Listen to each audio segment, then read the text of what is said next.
Assalamualaikum class, this is Mohammad Hashim Zia and you guys are watching my Tricks by Hashim Zia।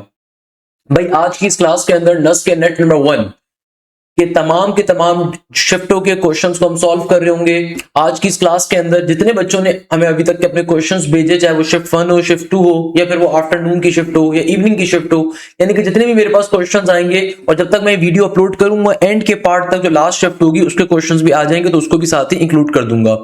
तो भाई आज की इस class के अंदर तमाम के तमाम नर्स के क्वेश्चंस को हम सॉल्व करने पे जा रही हैं, जो कि नेट नंबर 126 के अंदर पूछे गए, और देखेंगे कि उन क्वेश्चंस के अंदर क्या लॉजिक्स हैं, क्या कॉन्सेप्ट्स हैं, किस तरह के क्वेश्चंस आ रहे हैं। और ये लेक्चर सीरीज बेतहाशा इंपॉर्टेंट है। याद रखिएगा, पास्ट पेपर्स का एक अपनी इंपॉर्टेंस होती है, उसको लाजमी तौर पर कवर करें। अगर आपका बाद की डेज के ऊपर नस्ट का एग्जाम है तो खुदारा कंप्लीट सारे टॉपिक्स को लाजमी तौर पे कवर करें। अगर सारे टॉपिक्स कवर नहीं कर सकते तो इंपॉर्टेंट टॉपिक्स लाजमी तौर पे कवर करें और नेट नंबर 2 की तैयारी अभी से स्टार्ट कर दें। आज से नेट नंबर 2 की तैयारी स्टार्ट करें, प्रॉपर क्लासेस को लें और साथ साथ प्रैक्टिस मटेरियल को सॉल्व करें। तो भाई आज के दिन के अंदर किस तरह के क्वेश्चंस पूछे गए, हमारे साथ हमारे एक बहुत अच्छे शागिर्द जिनका बैच 1.0 बॉयज के ग्रुप से बिलोंग करते हैं, इन्होंने बताया starting from the mathematics there were MCQs from the probability, sequence and series, trigonometry से भी थे एंड फंक्शन से भी एंड डेरिवेटिव से भी। मैट्रिसेस से आई थिंक 2 या 3 एमसीक्यूज थे and same for the complex number 4 या 5 एमसीक्यूज आई थिंक थे। इंटीग्रेशन के 2-3 एमसीक्यूज थे। याद रखिएगा ये नस्ट इंजीनियरिंग का पेपर है, कंप्यूटर साइंस का पेपर है, तो यहाँ पे मैथ्स के आपके पास ऑन एवरेज 100 एमसीक्यूज आते हैं। मैथ्स के ऑन एवरेज कितने एमसीक्यूज होते हैं? 100। तो 100 एमसीक्यूज के अंदर इजी भी होंगे, मॉडरेट भी होंगे, डिफिकल्ट भी होंगे। Mathematical induction and binomial theorem से कुछ नहीं था, मैक्लॉरेन सीरीज से भी था एक, और वेक्टर से भी थे कुछ। कॉनिक्स सेक्शन से बहुत सारे एमसीक्यूज थे कॉनिक्स से। ये लाइन किस पॉइंट पे है, ये पॉइंट किस लाइन से ऊपर लाई करेंगे या नीचे, कॉनिक्स में सब हाइपरबोला, एलिप्स, पैराबोला सभी टच थे। सर्कल्स एंड इक्वेशन से भी थे एंड आई थिंक 1 या 2 एमसीक्यूज सेट से भी थे। ट्रिगोनोमेट्री के अंदर इनवर्स ट्रिगोनोमेट्री से ज्यादा थे। जबकि फिजिक्स के बारे में बच्चा बताता है कि सर इलेक्ट्रोमैग्नेटिज्म से थे काफी सारे, इलेक्ट्रोस्टैटिक्स से थे, करंट इलेक्ट्रिसिटी से थे, वेक्टर्स से भी थे एंड इन न्यूमेरिकल्स फॉर्म भी थे, vectors and nuclear physics, circular motion, I think work and energy. जबकि वेव्स एंड ऑस्किलेशंस के अंदर सिंपल हार्मोनिक मोशन, इलेक्ट्रॉनिक्स से काफी सारे थे, forward biasing and reverse biasing के कॉन्सेप्ट थे। मेजरमेंट्स में से भी थे आई थिंक 1 या 2 एमसीक्यू विस्कोसिटी की डायमेंशन के ऊपर पूछे हुए थे, विस्कोसिटी की डायमेंशंस के ऊपर पूछे हुए थे। अच्छा, इसके अलावा बच्चा बताता है न्यूक्लियर फिजिक्स से लाइक एनर्जी किस लेवल से किस पे जंप करेगी तो ज्यादा होती है, आई थिंक यही था। मॉडर्न फिजिक्स से आई थिंक नहीं था या एक ही था। फ्लूइड डायनामिक्स से कुछ नहीं था and same for physics and solids. Thermodynamics से था एंड इससे न्यूमेरिकल नहीं थे, इजी एमसीक्यूज थे। इंग्लिश के अंदर अप्रोप्रिएट वर्ड पुट करके सेंटेंस कंप्लीट करना था। 3 से 4 लाइंस का पैसेज था, उसमें से एक क्वेश्चन था, ये एक और था कि what is the overall tone of the passage, यानी कि टोन ऑफ द पैसेज के रिगार्डिंग क्वेश्चन थे। एनालॉजीज से एमसीक्यूज थे, सिनोनियम्स, एंटोनियम्स, वोकैबुलरी में से थे। इसके अलावा बच्चा बताता है vocabulary is most important. Sir ये था सेंटेंस में वर्ड दिया हुआ था एंड पूछा हुआ था कि ये इसकी स्टडी किस में आती है। ओके, यानी कि भाई ये सेंटेंस में एक वर्ड दिया हुआ था, पूछा हुआ था कि इसकी स्टडी किस में आती है। It was a marathon question almost, यानी कि इंग्लिश के अंदर जितने मेजॉरिटी क्वेश्चन आए हुए थे सारे के सारे मैराथन से थे, यानी कि पास्ट पेपर्स। तो all thanks to the professor Ehtesham, हमारी ब्रिलियंट फैकल्टी मेंबर, जिन्होंने आप लोगों के लिए अल्हम्दुलिल्लाह उस जबरदस्त इंग्लिश के कंप्लीट पेपर्स के ऊपर एक मैराथन डिजाइन करी थी A to Z। उस मैराथन के अंदर तमाम चीजों को डिस्कस किया था, तो इंग्लिश बिल्कुल मैराथन से आई हुई थी।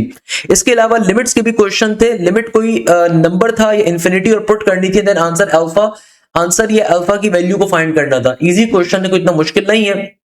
तो ये एक बहुत डिटेल किस्म का बच्चे ने अपना पूरा तजुर्बा शेयर किया है। अल्लाह ताला इसको बहुत सारी कामयाबी दे। भाई ये बहुत बड़ी बात होती है जब बच्चा अपना पेपर देकर आए तो पेपर शेयर करे, ताकि आने वाले बच्चों के लिए मदद हो सके। सदका जारी है भाई ये, तो बहुत खुशी की बात है बेटा आपका, अल्लाह ताला आपको अच्छे नंबर से कामयाब करे। एक और बच्चे ने अपना पेपर शेयर किया, आइए जरा इस क्वेश्चन को भी सॉल्व करते हैं। अच्छा, इन जो ऊपर वाले स्टूडेंट हैं इससे हमने तमाम क्वेश्चन निकलवाए, उनको मैं आगे चल के भी सॉल्व भी करवाऊंगा। खैर, हमारे पास जो नेक्स्ट बच्चा आ रहा है वो बताता है कि भाई उसके पेपर में क्वेश्चन गिवन है। अच्छा भाई, अब देखो इस बच्चे ने अपना एक क्वेश्चन शेयर किया और ये क्वेश्चन बड़ा इंटरेस्टिंग है। एग्जामिनर कहता है कि भाई if a point C is on the line having the point a -3,4 and the b 1,2 such that AC यानी कि A से लेके C is 2 times of BC। सही है, इसका मतलब क्या है? अब और से पहले तो लॉजिक को हमें समझना पड़ेगा कि भाई हमारे पास यहाँ पे 2 तरह के पॉइंट्स की बात की जा रही है। अगर मैं इस क्वेश्चन को यहाँ पे सॉल्व करने की बात करूं तो भाई देखो हमारे पास एक पॉइंट है ए, एक पॉइंट है बी। पॉइंट ए की वैल्यू मेरे पास क्या गिवन है भाई, पॉइंट ए की वैल्यू आपके पास आ रही है नेगेटिव का 3,4 एंड इसी तरीके से मेरा बेटा हमारे पास पॉइंट बी की वैल्यू क्या आ रही है 1,2 के बराबर। सही है। पॉइंट सी जो है ना वो एक लाइन के ऊपर लाई कर रहा है ए बी की, इस तरीके से कि AC side is equal to 2 times of the side BC। AC side जो है वो किसके बराबर है, AC की जो साइड है वो बराबर है 2 times of the side BC के। तो अगर मैं यहां से इसका रेशो निकालना चाहूं तो रेशो क्या आएगा, तो सोचो, यानी कि भाई अगर मैं यहां से रेशो निकालना चाहूं तो BC मल्टीप्लाई हो रहा है ना, वहां पे आके डिवाइड हो जाएगा। तो साइड AC का साइड BC से रेशो क्या बनेगा, क्या आपके पास बनेगा 2 डिवाइडेड बाय 1। ये BC यहाँ पे मल्टीप्लाई हो रहा है, वहां पे डिवाइड हो गया। तो साइड AC का साइड BC से रेशो क्या होगा, 2:1 का होगा। नॉर्मल सी मैथ से भाई, तो साइड AC का रेशो जो होगा वो साइड BC से कितने के बराबर होगा, 2:1 के बराबर होगा। ये बात समझ में आती है। तो भाई अगर मेरे पास रेशो मुझे पता चल गया तो सिंपल तरीके से आप इंटरनल डिवीजन का फॉर्मूला अप्लाई कर दो ना भैया, डिवीजन फॉर्मूला, डिवीजन कॉन्सेप्ट को अप्लाई करोगे तो क्या बन जाएगा, पॉइंट सी की अगर मुझे वैल्यू कैलकुलेट करनी है, if I need to calculate the value of the point C, तो भैया इसमें हिडन वर्ड्स में कहा हुआ है कि सिंपल तरीके से आपको क्या निकालना है, डिवीजन कॉन्सेप्ट को अप्लाई करना है, इंटरनल एक्सटर्नल। तो भैया सिंपल तरीके से फॉर्मूला क्या होता है, डिवीजन फॉर्मूला आप लोगों को याद होना चाहिए। एक्स के लिए होता है भैया x is equal to x2 m1 plus का x1 m2, और नीचे डिवीजन के अंदर हमारे पास m1 प्लस का m2। y के लिए भी सेम फॉर्मूला होता है, तो y के लिए क्या होगा, y is equal to y2 m1 plus का y1 m2, और नीचे डिवीजन के अंदर m1 प्लस का m2। टिपिकल कॉन्सेप्ट एक एनालिटिकल ज्योमेट्री का हमारे पास पूछा हुआ है, तो सिंपल तरीके से इसको चेक कर लेंगे भैया। तो ये हमारे पास जो रेशो आपको मिल गया, यहां से उसने हिडन अल्फाजों में बताया हुआ था, रेशो के लिए उसने कंडीशन हिडन अल्फाजों में दी हुई थी। ये आपका m1 है, ये आपका m2 है। सिंप्लीफाई कर दो, डायरेक्टली सॉल्व कर लो, आंसर आ जाएगा यार। x के लिए क्या बन जाएगा, ये आपका x1 y1, ये आपका x2 y2। तो सिंपल तरीके से it should become x2 is 1, then m1 किसके बराबर है भाई, m1 बराबर है मेरे पास 2 के, फिर प्लस का साइन, देन हमारे पास आ जाएगा x1 क्या है, नेगेटिव ऑफ 3 के बराबर। सही है, x1 क्या है, नेगेटिव 3 के बराबर। और m2 की वैल्यू किसके बराबर है भाई, m2 बराबर है हमारे पास 1 के, और नीचे डिवीजन में m1 प्लस का m2 यानी कि 2 प्लस का 1। तो इसको डायरेक्टली सॉल्व कर लें तो 2 1 2 एंड नेगेटिव का 3, 2 प्लस का 1 3, ये बन जाएगा नेगेटिव का 1/3। सिमिलरली y के लिए, अगर y के लिए भी डायरेक्टली सॉल्व कर लें तो y2 2 के बराबर है, और m1 बराबर था किसके 2 के, प्लस का साइन y1 बराबर है 4 के, और y1 बराबर है किसके 4 के, और m2 बराबर है किसके 1 के। m1 प्लस का m2 यानी कि 2 प्लस का 1 सिंपल 3 के बराबर आ जाएगा। इसको अगर मैं सिंप्लीफाई करने पे जाऊं 2 2 4 प्लस का 4 1 4 और नीचे 3, तो 4 प्लस का 4 ये आ जाएगा 8/3 के बराबर। किसके बराबर आ जाएगा, सिंपल 8/3 के। ये आपको कैलकुलेट करना था, simple is that. Next question के अंदर एग्जामिनर कह रहा था, अच्छा ये क्वेश्चन आपके पास कॉनिक्स का आ रहा है, यहाँ पे मैं इसको इधर ही करके दिखा देता हूँ आपको। ये कॉनिक्स का क्वेश्चन गिवन है भाई, x-2 का होल स्क्वायर डिवाइडेड बाय 16, आगे क्या आ रहा है माइनस का y प्लस का 4 का होल स्क्वायर, और नीचे डिवीजन में आ रहा है 9 इक्वल टू 1। अब ये कॉनिक का क्वेश्चन आ रहा है। अब देखो यहाँ पे अभी कॉनिक कौन सा है, पहले तो इसको बताओ कॉनिक कौन सा आ रहा है। कॉनिक का क्वेश्चन मोस्ट इंपॉर्टेंट है। देखो मैंने आप लोगों को एक शॉर्टकट बताई थी, उस शॉर्टकट को दोबारा बता देता हूँ। ऑलवेज रिमेंबर दिस थिंग, दुनिया में किसी भी कॉनिक की पहचान क्या होती है। अगर तो कभी भी सर्कल होगा ना बेटा, हमेशा याद रखिएगा सर्कल की पहचान क्या है, सर्कल की इक्वेशन के अंदर एक्स स्क्वायर भी होता है, वाई स्क्वायर भी होता है, और ये दोनों के दोनों क्या होते हैं, पॉजिटिव होते हैं। एक्स स्क्वायर वाई स्क्वायर हमेशा दोनों क्या होंगे, पॉजिटिव होंगे। सही है ना, एक्स स्क्वायर वाई स्क्वायर दोनों के दोनों हमेशा क्या होंगे, हमेशा पॉजिटिव होंगे। सही है, हमेशा क्या होंगे, हमेशा पॉजिटिव होंगे। और इन दोनों के कोफिशिएंट्स क्या होते हैं, सेम होना कंपलसरी है, एक्स स्क्वायर वाई स्क्वायर के। While on the other hand, if we talk about the ellipse, ellipse की खास बात क्या होती है, इलिप्स के अंदर भी एक्स स्क्वायर वाई स्क्वायर दोनों मौजूद होंगे, और अगेन दोनों के दोनों हमेशा पॉजिटिव होने चाहिए। मगर खास बात क्या होती है, दोनों के जो कोफिशिएंट होंगे ना वो हमेशा डिफरेंट होंगे। ये आपके पास इलिप्स की खास बात होती है। जबकि हाइपरबोला की अगर हम बात करें तो हाइपरबोला के अंदर लॉजिक ये बनती है, या हाइपरबोला का केस ये होता है कि भाई एक्स स्क्वायर वाई स्क्वायर दोनों का मौजूद होना कंपलसरी है, मगर साइंस हमेशा डिफरेंट होंगे। एक अगर पॉजिटिव होगा तो दूसरा हमेशा नेगेटिव होगा। सही है, कोफिशिएंट कुछ भी हो फर्क नहीं पड़ता, मगर एक्स स्क्वायर वाई स्क्वायर के लिए खास बात क्या होती है, एक अगर पॉजिटिव होगा तो दूसरा क्या होगा, हमेशा नेगेटिव होगा। सही है, एक नेगेटिव होगा दूसरा पॉजिटिव होगा। पैराबोला के केस के अंदर अपोजिट सीन होता है भैया। पैराबोला के अंदर बेसिकली ये होता है कि आपके पास एक्स स्क्वायर या फिर वाई स्क्वायर कोई एक चीज हमेशा एग्जिस्ट कर रही होगी, रिमेंबर दिस थिंग। अच्छा, कॉनिक्स के अंदर ये मोस्ट इंपॉर्टेंट टॉपिक है भाई, हमेशा इक्वेशन पूछी जाएगी, हमेशा क्वेश्चन पूछा जाएगा, तो अक्सर बच्चे इसमें कंफ्यूज हो जाते हैं, परेशान हो रहे होते हैं, ये मोस्ट इंपॉर्टेंट चीज है। इसके अलावा यहाँ से पैरामेट्रिक इक्वेशन का टॉपिक बहुत आता है, इसके अलावा यहाँ से लाइन ऑफ टेंजेंसी की जो कंडीशंस होती हैं बहुत आती हैं, बोलो तो मैं लिखवा। तो भाई हमेशा ये बात ध्यान में रखिएगा, whenever we talk about the circle, तो सर्कल की हमारे पास सिंपल तरीके से जो कंडीशन ऑफ टेंजेंसी होती है टुवर्ड्स दी, आपके पास जो सर्कल के लिए होती है वो किसके बराबर होती है, गिव मी अ सेकंड। अच्छा भाई, अगर हम देखो सर्कल्स की बात करते हैं, तो सर्कल के केस के अंदर कलर अपने पेन का चेंज कर लेता हूं।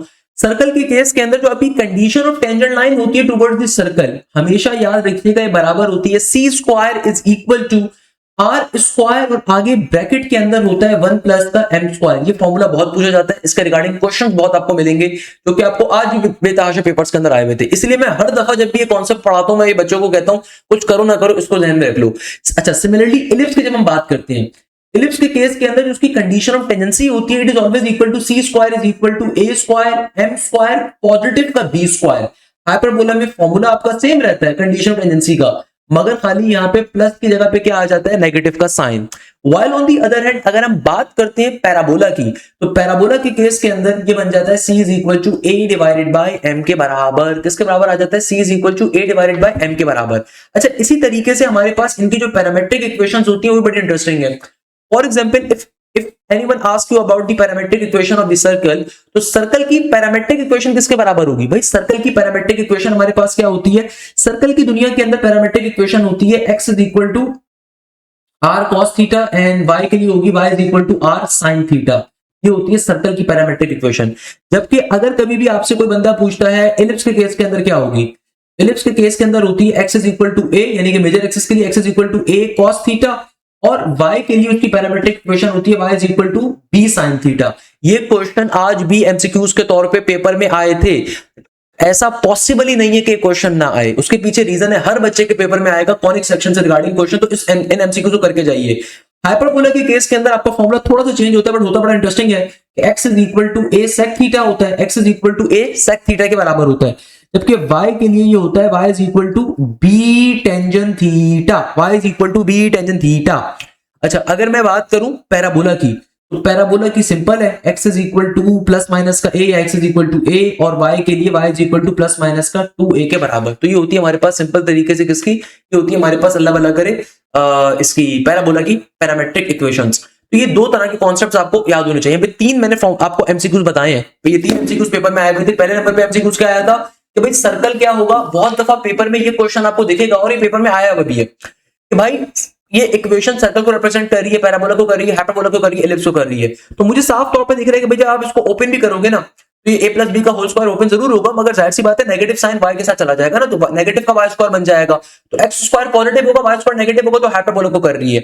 दूसरी टाइप ऑफ क्वेश्चन क्या होता है कि आपसे अक्सर पेशतर पूछा जाएगा कि भाई तुम्हारे पास जो पैरामेट्रिक इक्वेशन है सर्कल की, पैराबोला की, हाइपरबोला की, एलिप्स की, वो पूछ ली जाती है। तीसरी टाइप ऑफ क्वेश्चन होती है कंडीशन ऑफ टेंजेंसी की, वो भी बहुत आती है।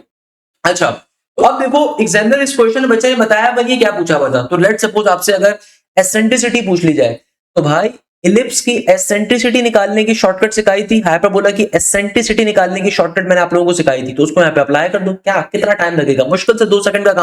अच्छा भाई, तो जहन में रखिएगा कि इलिप्स के केस के अंदर अगर कभी भी इलिप्स का क्वेश्चन आ जाए ना, तो इलिप्स की एसेंट्रिसिटी निकालने का फॉर्मूला होता है अंडर रूट के अंदर a स्क्वायर माइनस का b square divided bye a square. ये इलिप्स की एसेंट्रिसिटी की एक शॉर्टकट है। While on the other hand, हमेशा याद रखिएगा कि सिंपल तरीके से आपके पास हाइपरबोला की एसेंट्रिसिटी, अगर ये हाइपरबोला का जैसे क्वेश्चन आया हुआ है, तो हाइपरबोला की एसेंट्रिसिटी कैसे निकाली जाती है, अंडर रूट के अंदर a स्क्वायर प्लस का b square divided bye a square. तो भाई अभी हमें ये तो नहीं पता कि क्वेश्चन पूछा हुआ क्या था एग्जैक्टली, तो मैंने आपको एक तरीकेकार बता दिया। बाकी आपसे कोई भी चीज निकाली जाए, मेजर एक्सेस या माइनर एक्सेस या ट्रांसफर एक्सेस या कॉन्जुगेट एक्सेस, तो वो तो आप इजीली कैलकुलेट कर सकते हो, उसकी मैंने ट्रिक्स आप लोगों को ऑलरेडी सिखाई हुई है। अच्छा बेटा, अब देखो हमारे पास जो नेक्स्ट क्वेश्चन आज के पेपर के अंदर आया, एग्जामिनर कहता है find the equation of a line passing through -1, 1 and cut the equation x is equal to 8 and x plus y is equal to 3। अब देखो इसको सॉल्व करने के पीछे लॉजिक क्या बन सकती है। एग्जामिनर आपसे क्या कह रहा है कि भाई तुम्हारे पास एक पॉइंट है और वो पॉइंट किसके बराबर है, वो बेसिकली जो पॉइंट आपके पास गिवन है ना वो पॉइंट है -1,1 का। फर्स्ट ऑफ ऑल आगे एग्जामिनर कहता है कि भाई इंटरसेक्शन कहां पे कर रहा है, ये पॉइंट इंटरसेक्शन कर रहा है आपके पास x इज इक्वल टू 8, एक लाइन की इक्वेशन है, और एक मेरे पास आ रही है x plus y is equal to 3 के ऊपर, सही है। अब अगर मुझे क्विकली इसको सॉल्व करना है तो भाई एक तरीके कार क्या है कि आपको ये बेसिकली दो लाइंस गिवन है और एक पॉइंट है जो दोनों लाइंस को इंटरसेक्ट कर रहा है, तो हमें उस पॉइंट जो पॉइंट जिस लाइन की इक्वेशन पे एग्जिस्ट कर रहा है ना, हमें उसकी लाइन की पर्टिकुलरली वैल्यू को कैलकुलेट करना है, इक्वेशन कैलकुलेट करना है। यानी कि भाई find the equation of a line passing through the point -1,1, हमें उस लाइन की इक्वेशन निकालनी है जो कि इस पॉइंट -1,1 से पास कर रहा है और वो लाइन कट कर रही है आपके पास इन दो पर्टिकुलर लाइंस के ऊपर, x is equal to 8 and x plus y is equal to 3 के ऊपर। ये बेसिक क्वेश्चन आ रहा है। तो अब भाई सॉल्व कैसे करें, अगर क्विकली सॉल्व करना है ना तो मैं यहां से एक चीज देख रहा हूं कि भाई ये जो दो लाइंस की इक्वेशन गिवन है, अगर मैं यहां से x की वैल्यू को दूसरी लाइन की इक्वेशन में प्लॉट करूं तो क्या बन जाएगा, ये हो जाएगा सिंपल 8 प्लस का y इज इक्वल टू 3। तो यहां से y की वैल्यू किसके बराबर आ जाएगी, अगर मैं आप 3 में से 8 को माइनस करोगे तो जाहिर सी बात है नेगेटिव का 5 के बराबर आ जाएगी। आपके पास y की वैल्यू -5 आ गई, तो यानी कि मैं कह सकता हूं मेरे पास एक पॉइंट आ गया 8, -5 का। अब मैं सिंपल तरीके से 2 पॉइंट फॉर्म को इजीली इस्तेमाल कर सकता हूं, क्योंकि देखो जिस लाइन की इक्वेशन निकालनी है उसके ऊपर एक पॉइंट ऑलरेडी गिवन था और वो लाइन दो मजीद लाइंस को कट करी थी जिसकी आपको इक्वेशन गिवन थी, तो हमने उन दोनों लाइंस को आपस में सिंप्लीफाई किया तो आपके पास एक और पॉइंट आ गया। यानी कि ये दोनों पॉइंट जो मेरी लाइन की इक्वेशन है जो कैलकुलेट करनी है उस लाइन के ऊपर एग्जिस्ट कर रहे हैं, तो आप इसको इजीली सॉल्व कर सकते हो। तो भैया मेरे पास एक पॉइंट आ गया -1,1 एंड दूसरा पॉइंट आ गया 8, -5। तो इट सिंपली मींस कि अगर मुझे सॉल्व करना है तो सॉल्व करने के लिए हम लोग स्लोप की वैल्यू कैलकुलेट करेंगे। स्लोप निकालने के लिए फॉर्मूला होगा m is equal to y2 minus का y1 divided by x2 minus का x1। सही है ना भाई, ये हमारे पास हमारा बेसिक फॉर्मूला बनेगा। तो ये मेरे पास मेरी पहला पॉइंट आ रहा है x1 and y1, then this point is termed as the x2, y2। तो y2 की वैल्यू किसके बराबर है, -5 के, y1 बराबर होगा 1 के, x2 बराबर है 8 के, x1 बराबर है -1 के, तो नेगेटिव +1 हो गया। मेरे पास ये सिंपल तरीके से क्या आ जाएगा, नेगेटिव का 6 ऊपर आ गया और नीचे क्या आ जाएगा भाई, नीचे आ जाएगा मेरे पास 8 और ये प्लस का 1 हो गया ना यार, नेगेटिव पॉजिटिव 1, तो ये बन जाएगा 8 प्लस का 9, तो 3 2 6 3 3 9। आपके पास स्लोप की वैल्यू क्या आ जाएगी, नेगेटिव के 2/3 के बराबर। अगर आपको सिंपल तरीके से इक्वेशन कैलकुलेट करनी है वो इजीली कैलकुलेट कर सकते हैं। आप इनमें से कोई भी एक पॉइंट उठा सकते हो, जो आपका दिल चाहे वो एक पॉइंट उठा लो आप। तो भाई लेट सपोज मैं कहता हूं मेरा पॉइंट है -1,1 वाला और स्लोप की वैल्यू आ रही है -2/3 के। आपको equation of a line calculate करनी है। इक्वेशन ऑफ अ लाइन का फॉर्मूला अप्लाई करेंगे, y माइनस का y1 is equal to m into x minus का x1।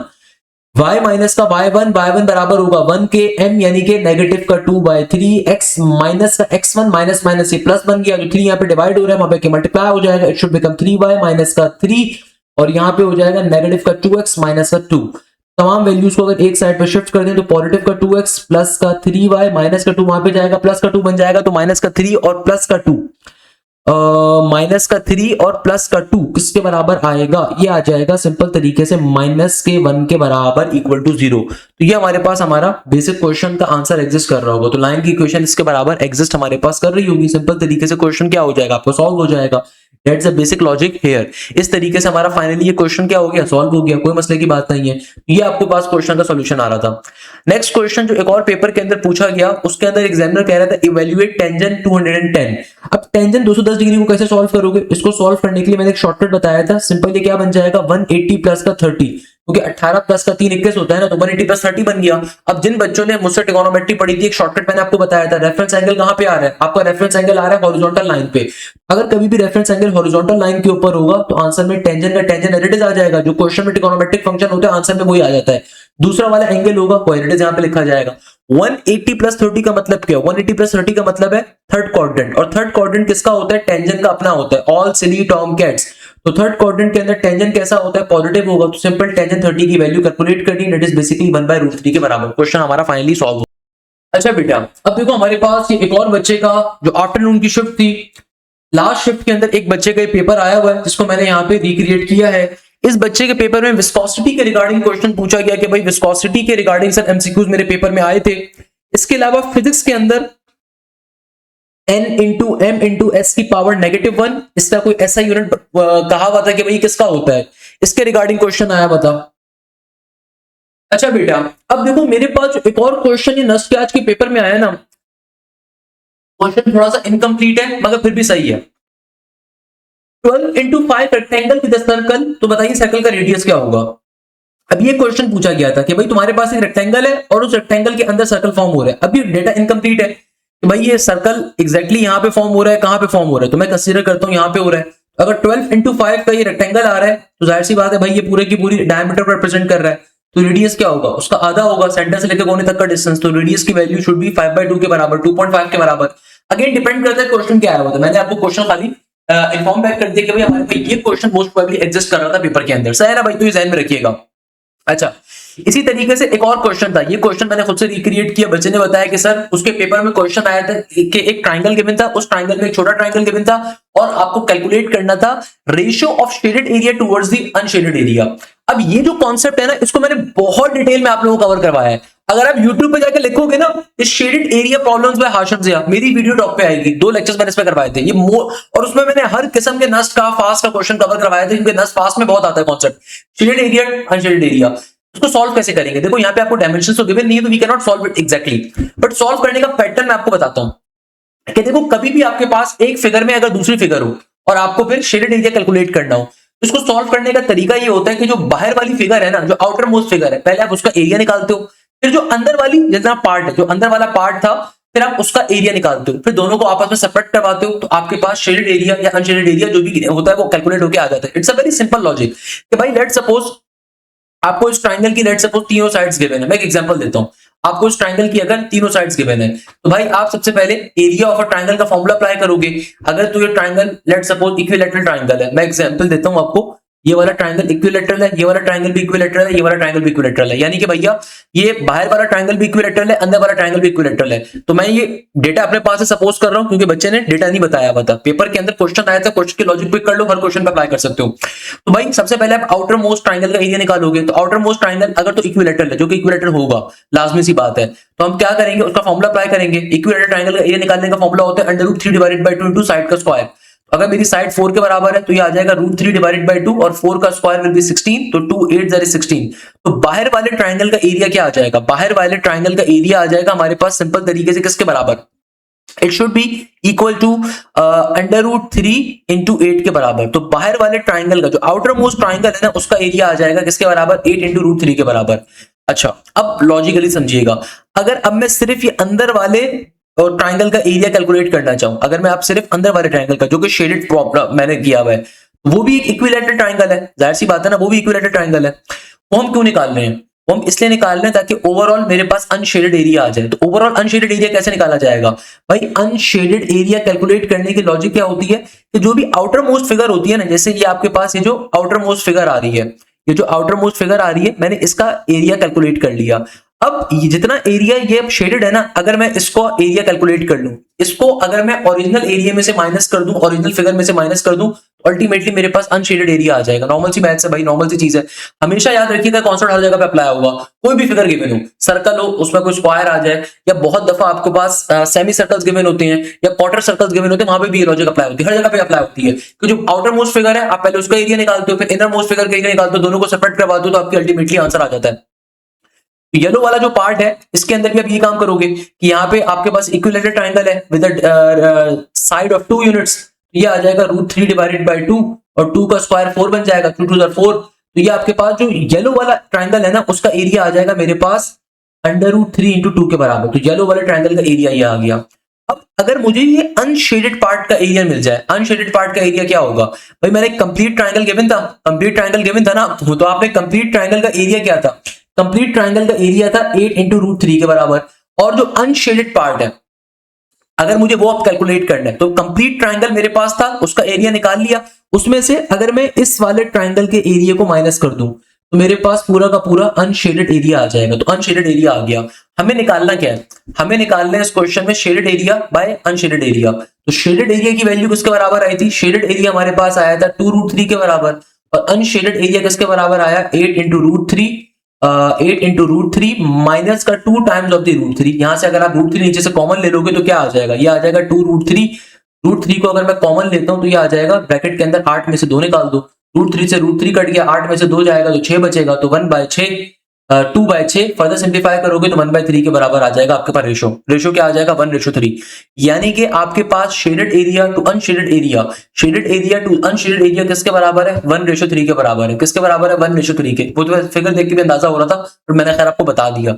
ये इस तरीके से क्वेश्चन सॉल्व होते हैं। It's a very simple logic है ना भाई। खैर एक और क्वेश्चन में बच्चा बता रहे थे, फिजिक्स में क्वेश्चन आया हुआ था, दो वेलोसिटीज गिवन थी, मास गिवन था, टाइम पीरियड गिवन था, निकालना क्या है मुझे नहीं पता, चाहे ना फिजिक्स के अंदर ये क्वेश्चन आया हुआ था।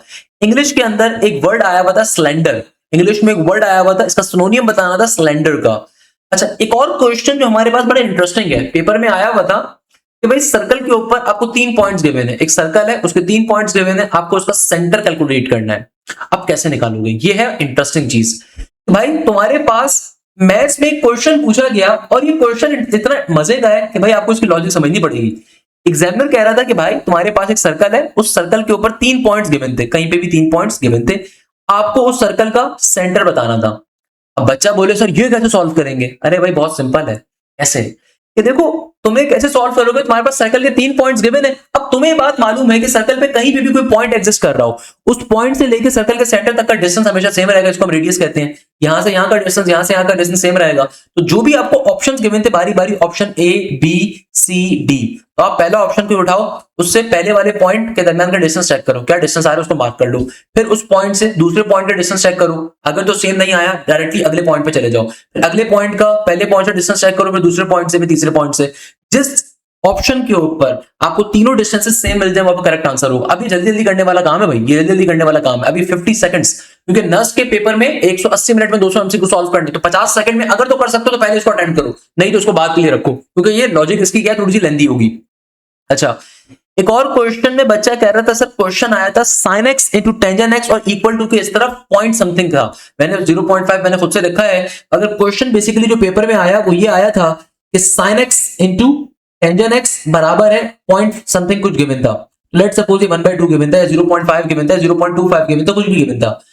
उस सूरत में इसको सॉल्व कैसे करोगे, आपको ऑप्शंस गिवन होंगे, again hit and try method. बारी बारी अपना कोई एक ऑप्शन उठाओगे, उसको x की जगह पे पुट करोगे और फिर सिंपलीफाई करोगे, एंगल कैलकुलेट करोगे, किसके ऊपर आपके पास राइट हैंड साइड की वैल्यू है, जिस पे आ रही है करेक्ट आंसर होगा। एक और क्वेश्चन में बच्चा कहता है सर अर्थमेटिक प्रोग्रेशन के अंदर 3 टर्म्स गिवन थी, 1/a 1/2b 1/c। तो एग्जामिनर b की वैल्यू शायद पूछ रहा था, इस क्वेश्चन में b की वैल्यू पूछ रहा था। क्वेश्चन के अंदर कोई ना कोई कंडीशन तो और गिवन होनी चाहिए थी। अगर नहीं गिवन तो उस सूरत में क्या करोगे, उस सूरत के अंदर फिर इसको सिंपल एपी की कंडीशन पे सॉल्व करोगे कि पहली 2 टर्म्स के दरमियान कॉमन डिफरेंस और एंड की 2 टर्म्स के दरमियान कॉमन डिफरेंस हमेशा सेम रहता है। अगर नहीं गिवन आपको, जैसे कि अगर तो सिर्फ यही क्वेश्चन गिवन है, इतना सा क्वेश्चन गिवन है और ये question as it is given है, इंपॉर्टेंट क्वेश्चन है, आज के पेपर में आया, तो फिर सॉल्व करने की लॉजिक ये बनेगी, अगर तीनों टर्म्स एपी के अंदर आ रही हैं तो फिर सॉल्व करने की लॉजिक ये बनती है कि मैं यहाँ पे एपी की बेसिक डेफिनेशन को इस्तेमाल करूं कि पहली 2 टर्म्स के दरमियान कॉमन डिफरेंस 1/2b माइनस का 1/, हमेशा बराबर होगा अगली 2 टर्म्स के दरमियान कॉमन डिफरेंस के 1/c माइनस का 1/2b। अब इसको बैठ के आपको सिंप्लीफाई करना पड़ेगा। तो यहां पे एलसीएम लोगे, ये बन जाएगा नीचे 2ab, यहाँ पे a माइनस का 2b, यहाँ पे भी एलसीएम लेंगे तो ये बन जाएगा मेरे पास c इंटू 2b, ये बन जाएगा 2bc, और यहाँ पे आ जाएगा 2b माइनस का c। बेसिक एलसीएम कैसे लेते हैं, क्रॉस मल्टीप्लिकेशन मेथड, नीचे वाली टर्म नीचे मल्टीप्लाई हुई, ये टर्म अपने क्रॉस में, टर्म अपने क्रॉस में हुई, क्रॉस मल्टीप्लिकेशन मेथड इस साइड पे भी आपने अप्लाई करनी है, तो क्रॉस मल्टीप्लिकेशन पे हो गया। भाई ये तमाम चीजें आपको बैजेस के अंदर हमने पढ़ाई हुई हैं। तो बैजेस का फायदा ये होता है कि वो तमाम बच्चे जो नर्स के नेट 1 की तैयारी कर रहे थे, आप लोग लाजमी तौर पे बताओ कि भाई नेट 1 से पहले पूरा कोर्स कवर हुआ और स्मार्ट बोर्ड पे कवर हुआ, किस एकेडमी ने कवर करवाया होगा, रिकॉर्डेड लेक्चर्स पकड़ा देते हैं भाई, तो तमाम चीजें कवर करवा देते हैं।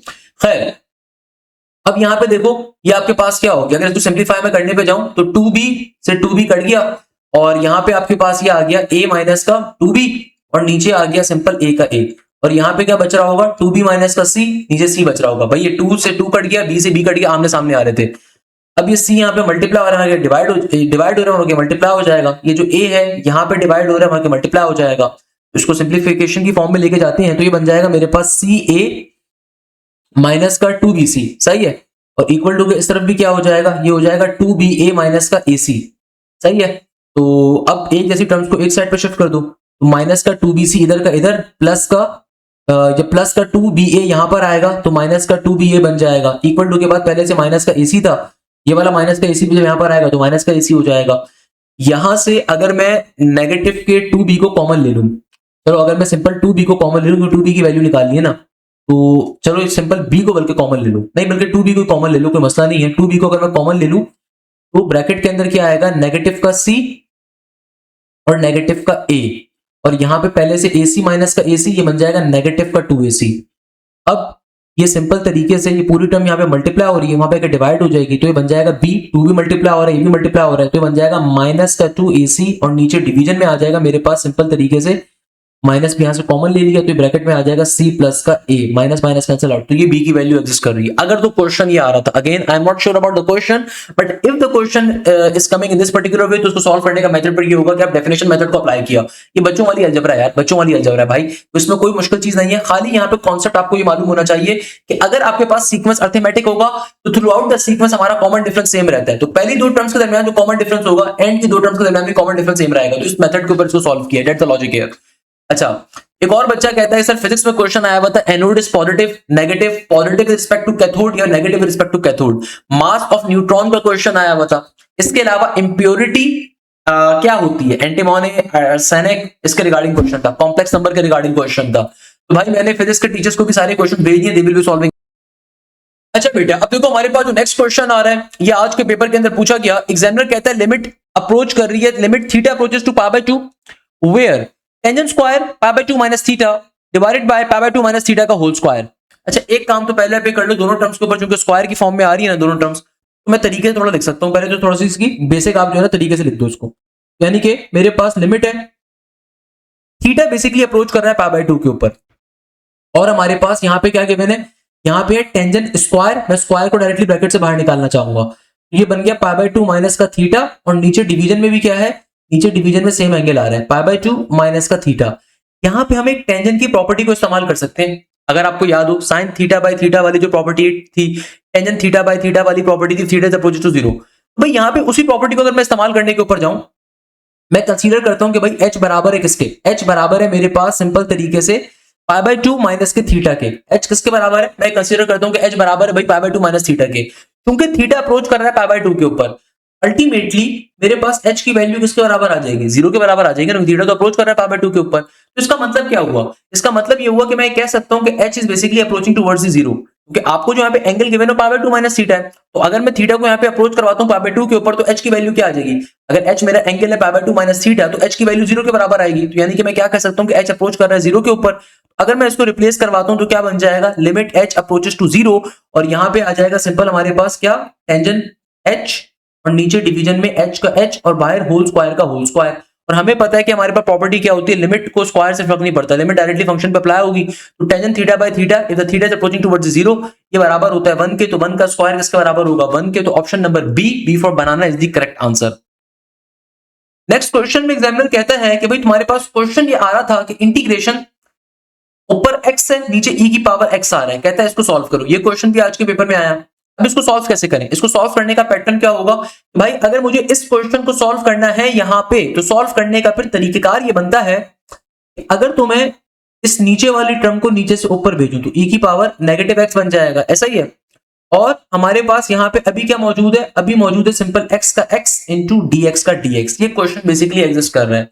अब देखो इस क्वेश्चन को आप डायरेक्टली पावर फॉर्मूला पे सॉल्व नहीं कर सकते ना, एलन शॉर्टकट पे कर सकते हो ना, यहाँ पे आप कोई और डिवीजन कांस्टेंट अप्लाई कर सकते हो, ये डायरेक्टली बाय पार्ट से क्वेश्चन आ रहा है, ये बड़ा बेहतरीन क्वेश्चन है, इंटीग्रेशन बाय पार्ट पे सॉल्व होगा। और वो बच्चे जो हमसे तालीम हासिल कर रहे हैं उनको पता है कि भाई बाय पार्ट्स की सर हाशिम की बड़ी बेहतरीन ट्रिक है। लियाटे मेथड या लियाटे मेथड आपने पढ़ा होगा, लॉगरिथम, फिर आपके पास इनवर्स, आपने लियाटे मेथड को पढ़ा होगा कभी ना कभी जिंदगी में। लियाटे मेथड क्या कहता है, भाई लॉगरिथम फिर इनवर्स फिर अलजेब्रिक, तो यानी कि अलजेब्रिक जो पहले आ रहा है वो आपका यू कंसीडर होगा, और उसके बाद एक्सपोनेंशियल है तो ये आपका v होगा। अलजेब्रिक वाली टर्म को मैंने यहाँ पे रखा, और मैंने दूसरी वाली जो टर्म है उसको मैंने यहाँ पे रखा। अब आपने करना क्या है, तो भाई अलजेब्रिक टर्म है उसका आप कंसेक्यूटिव डेरिवेटिव लोगे, तो x का डेरिवेटिव x रिस्पेक्ट से 1 हो जाएगा, 1 का डेरिवेटिव 0 हो जाएगा। और ये जो e की पावर नेगेटिव x वाली टर्म है, इसका मैं क्या करेंगे, इसका आप v वाली टर्म का हमेशा वो लेते हैं इंटीग्रेशन। e की पावर नेगेटिव x का इंटीग्रेशन क्या होगा, अगर मैं आपसे पूछूं भाई e की पावर नेगेटिव x की इंटीग्रेशन कैसे ली जाएगी, पावर में आने वाली टर्म का बाहर डेरिवेटिव होना चाहिए, तो नेगेटिव x का डेरिवेटिव नेगेटिव 1 होगा, बाहर मौजूद नहीं है तो पहले लेकर आओगे, तो बन जाएगा नेगेटिव का 1। अब सिंपल तरीके से e की power negative x as it is आ जाएगा। फिर अगर आपको इसका एक और दफा डेरिवेटिव लेना है तो सेम पैटर्न, भाई इसका आंसर e की पावर नेगेटिव x का जो इंटीग्रेशन होगा वो किसके बराबर होता है, नेगेटिव का 1 इंटू e की पावर नेगेटिव x। अगर आपको उसका एक और दफा इंटीग्रेशन लेनी है तो ये आ जाएगा नेगेटिव का ई की पावर नेगेटिव एक्स। नॉर्मल सी मैथ्स है भाई, क्योंकि देखो होता क्या है, ई की पावर नेगेटिव एक्स जब आप इंटीग्रेशन लोगे ना भाई, किसी को अगर समझ में नहीं आई तो समझ लो, ई की पावर नेगेटिव एक्स की इंटीग्रेशन कैसे लोगे, पावर में आने वाली टर्म का बाय डेरिवेटिव होना चाहिए, नेगेटिव एक्स का डेरिवेटिव नेगेटिव 1 होता है तो मल्टीप्लाई डिवाइड करके लेकर आओगे, नेगेटिव कॉमन जब लेकर आ जाओगे अंदर भी तो उससे फायदा ये होगा कि भैया अब आप इंटीग्रेशन अप्लाई कर सकते हो। तो इंटीग्रेशन ये कहता है कि भाई सिंपल नेचुरल एक्सपोनेंट की इंटीग्रेशन ये होती है कि एक दफा नेचुरल एक्सपोनेंट को ऑलरेडी लिख देते हो, तो आ जाएगा नेगेटिव का 1 into ई की पावर नेगेटिव एक्स। यहाँ पे सेम काम करोगे ना यार, ई की पावर नेगेटिव एक्स की इंटीग्रेशन क्या होगी, नेगेटिव का ई की पावर नेगेटिव एक्स। एक और दफा जब इसकी इंटीग्रेशन आप लोगे तो क्या बन जाएगा, नेगेटिव नेगेटिव पॉजिटिव का ई की पावर नेगेटिव एक्स। अब मैंने आप लोगों को इंटीग्रेशन बाय पार्ट्स में ट्रिक सिखाई थी, शॉर्टकट सिंपल तरीके से, इस तरीके से आपने लाइनों को बनाना है, ये प्लस ये माइनस। अब इसको लिख लो बेटा, क्या बन जाएगा, ये हो जाएगा सिंपल तरीके से प्लस माइनस माइनस, इसका आंसर आएगा माइनस का ई की power negative x into x. ये वाली टर्म्स आपस में मल्टीप्लाई हो रही है, ये वाली टर्म्स आपस में मल्टीप्लाई हो रही है, plus minus minus x into e की पावर नेगेटिव एक्स, फिर प्लस माइनस का माइनस आगे हो जाएगा 1 इंटू ई की पावर नेगेटिव एक्स। अब प्लस के सी के साथ आंसर आ गया। इन दो टर्म्स में से अगर आप कॉमन ले लो ई की पावर नेगेटिव एक्स को, तो नेगेटिव साइन भी कॉमन ले लो भाई, नेगेटिव का ई की पावर नेगेटिव एक्स मैंने कॉमन ले लिया, तो ब्रैकेट में बचेगा x प्लस का 1 प्लस के c के साथ ये आंसर होगा, that should be option number A for Apple is the correct answer. ये क्वेश्चन नस्ट के पेपर में आया। इसी तरीके से हमारे पास एक और क्वेश्चन आया इंटीग्रेशन के अंदर कि भाई आपके पास सिंपल तरीके से, अच्छा बेटा अब देखो हमारे पास जो नेक्स्ट क्वेश्चन आ रहा है, इस क्वेश्चन की लॉजिक बड़ी इंपॉर्टेंट है भाई। ये तमाम चीजें आप लोगों को हम लोगों ने बैचेस के अंदर पढ़ाई भी होती है। देखो बैच का फायदा ही क्या होता है, बैच का फायदा ये होता है कि भाई आपको लाइव क्लासेस कंप्लीट कोर्स की मिलती है भाई। यूट्यूब पे कोई तैयारी नहीं हो रही होती, आप जो भी यूट्यूब पे पढ़ रहे हो उसकी प्रैक्टिस कैसे कर रहे हो, तो भाई प्रैक्टिस सेशंस आपको मिलते हैं, और जो भी आपका प्रैक्टिस सेशन होता है उसको वीडियो के अंदर कवर करवाया जाता है, यानी कि कंप्लीट प्रैक्टिस शीट का वीडियो सॉल्यूशन मिलता है। जो टेस्ट कंडक्ट होते हैं हर वीक के टेस्ट अलग होते हैं, एफएलपीज अलग होते हैं, मॉक टेस्ट अलग होते हैं, चैप्टर वाइज टेस्ट अलग होते हैं, उन सबके भी वीडियो सॉल्यूशन आपको प्रोवाइड किए जाते हैं। तो बैच का सबसे बड़ा फायदा ही ये होता है कि भाई पाकिस्तान की वाहिद एकेडमी तो लाइव क्लासेस तमाम की तमाम स्मार्ट बोर्ड पे कंडक्ट होती हैं। आप लोगों को प्रॉपर प्रैक्टिस मटेरियल प्रोवाइड किया जाता है with the video solution, practice sheets आपको प्रोवाइड की जाती है, जो टेस्ट कंडक्ट होता है, जो प्रैक्टिस शीट्स मिलती है, उन सबके वीडियो सॉल्यूशंस भी आप लोगों को प्रोवाइड किए जाते हैं। सही है। इसके अलावा पर्टिकुलरली एकेडमिक काउंसलर का एक्सेस मिलता है, हर सब्जेक्ट के मल्टीपल टीचर्स होते हैं। ये नहीं होता कि एक बंदा सुबह मैथ्स पढ़ा रहा है, शाम में केमिस्ट्री पढ़ाने लग जाए, फिजिक्स पढ़ाने लग जाए, या इंग्लिश का टीचर बैठ के एकेडमिक काउंसलिंग कर रहा है, it's not even possible. Batches के अंदर प्रॉपर्ली प्रोफेशनल टीचर्स होते हैं, हर सब्जेक्ट के मल्टीपल टीचर्स होंगे, स्मार्ट बोर्ड पे प्रॉपर क्लासेस हो रही होंगी। 10 के नेट नंबर 2 की, नेट नंबर 3 की, नेट नंबर 4 की तैयारी करना चाहते हो तो आज से बैच को ज्वाइन करोगे। हमारा न्यू बैच इस वीक से स्टार्ट हो रहा है, लाजमी तौर पे आपने इसका बैच का हिस्सा बनना है। सिंपल तरीके से व्हाट्सएप पर राब्ता करके बैच का हिस्सा बन सकते हैं। खैर अब देखो ये जो क्वेश्चन आया हुआ है, it's a very interesting question. Examiner कह रहा है integration upper limit a lower limit pi by 2 cos x into dx is equal to negative का 1/2a। एग्जामिनर कहता है सॉल्व करके बता दो, तो भाई ये कैसे सॉल्व करोगे। अब बच्चा परेशान, सर इस क्वेश्चन को इतना मुश्किल क्वेश्चन आया हुआ था, बहुत सिंपल है। देखो अभी लिमिट्स को भूल जाओ, सिंपल कंसीडर करो। आपको क्या करना है, सिंपल यहाँ पे cos की इंटीग्रेशन है। लेट सपोज भाई अगर मेरे पास cos की इंटीग्रेशन आ रही है तो cos की इंटीग्रेशन क्या होगी भाई, cos की इंटीग्रेशन बराबर होगी किसके, साइन के। cos x आ रहा है ना, तो cos x की इंटीग्रेशन किसके बराबर होगी, आंसर आएगा आपके पास sin x के बराबर। और अब फाइनली लिमिट्स क्या है, आपकी एक लिमिट आ रही है a जो हमें कैलकुलेट करनी है, एक लिमिट आ रही है पाई बाय 2 के बराबर। लिमिट्स का फॉर्मूला क्या होगा, लिमिट्स का फॉर्मूला होगा upper limit minus lower limit, upper limit minus का लोअर लिमिट, तो sin पाई बाय 2। और जब इसको आप सॉल्व कर रहे थे, जब सॉल्व करने के बाद जो आंसर आया वो किसके बराबर है, आंसर नेगेटिव के 1/2 के बराबर है ना भैया। सॉल्व कर लेते हैं इसको, कोई मसला थोड़ी है। अच्छा तो भैया sin पाई बाय 2 क्या होता है, वैसे sin 90 डिग्री बराबर होता है किसके, 1 के। ये बन जाएगा हमारे पास सिंपल sin a का sin a नेगेटिव का 1 इक्वल टू के बाद नेगेटिव का हाफ, तो नेगेटिव के 1 को वहां भेजोगे पॉजिटिव का 1 हो जाएगा, तो मेरे पास सिंपल sin a की वैल्यू क्या आ जाएगी, नेगेटिव का हाफ प्लस का 1। नेगेटिव का हाफ प्लस का 1 किसके बराबर होगा, ये बराबर होगा सिंपल पॉजिटिव के हाफ के। भाई अब अगर आपको a की वैल्यू चाहिए साइन को दूसरी तरफ भेज दीजिए, तो a की वैल्यू अगर मुझे चाहिए तो मैं साइन को दूसरी तरफ भेजूंगा, तो ये आ जाएगा सिंपल साइन इनवर्स पॉजिटिव के हाफ के बराबर। और साइन इनवर्स हाफ किसके बराबर होता है, साइन इनवर्स हाफ की दो वैल्यू हो सकती है भैया, दोनों क्वाड्रेंट्स के ऊपर आपके पास जो बेसिक वैल्यू आंसर है क्या होगा, दो होंगे ना भाई। साइन इनवर्स हाफ का एक आंसर क्या हो सकता है, साइन इनवर्स हाफ बराबर होता है किसके, 30 डिग्री के, यानी कि पाई बाय 6 के। एक आंसर तो ये होगा, साइन इनवर्स हाफ किसके बराबर होता है, 30 डिग्री के। नॉर्मल सी मैथ्स है। अच्छा तो बेटा अब देखो हमारे पास यहाँ पे सिंपल तरीके से a की वैल्यू किसके बराबर आ गई, 30 के। 30 डिग्री का मतलब होता है पाई बाय 6 का होना, तो पाई बाय 6 तो किसी भी ऑप्शन में गिवन नहीं है। तो अगर मैं दूसरा एंगल भी कैलकुलेट करना चाहूँ, दूसरा एंगल कैसे निकालते हैं, 180 में से उतने एंगल को माइनस करके, तो 180 माइनस 30 इट शुड बी 150। तो 150 का मतलब है, अगर मैं इसको रेडियन में कन्वर्ट करना चाहूँ, पाई बाय 180 0 0 कट गया, 5 से 15, 6 इज 18, तो ये आ जाएगा मेरे पास 5 पाई बाय 6 के बराबर। तो 5 पाई बाय 6 भी कहीं गिवन नहीं है, तो correct answer should be 5 pi by 6। हमारा जो टाइपिस्ट है बहुत अच्छा आदमी है, मगर जाहिर सी बात है उसने कहीं पे भी करेक्ट आंसर नहीं दिया हुआ, इसका मतलब 5 पाई बाय 6 करेक्ट आंसर था और वो कहीं पे मौजूद नहीं है। खैर नेक्स्ट क्वेश्चन पे मूव कर सकते हैं। अब देखो नेक्स्ट क्वेश्चन जो हमारे पास आ रहा है, इसमें एग्जामिनर कहता है फाइंड इफ फाइंड, अच्छा हमें डबल डेरिवेटिव यहाँ पे लेना है। देखो डबल डेरिवेटिव मुझे कैसे पता चला यहाँ पे लेना है, अगेन ये क्वेश्चन डेरिवेटिव का बड़ा बेहतरीन है कि देखो dy बाय dx जो होता है ना सिंगल डेरिवेटिव होता है। अगर मैं इसके ऊपर एक और दफा डेरिवेटिव को अप्लाई करूंगा तो ये क्या बन जाएगा, ये हो जाएगा सिंपल डी स्क्वायर वाई और नीचे आ जाएगा मेरे पास dx स्क्वायर। तो इसका मतलब डबल डेरिवेटिव कैलकुलेट करना है।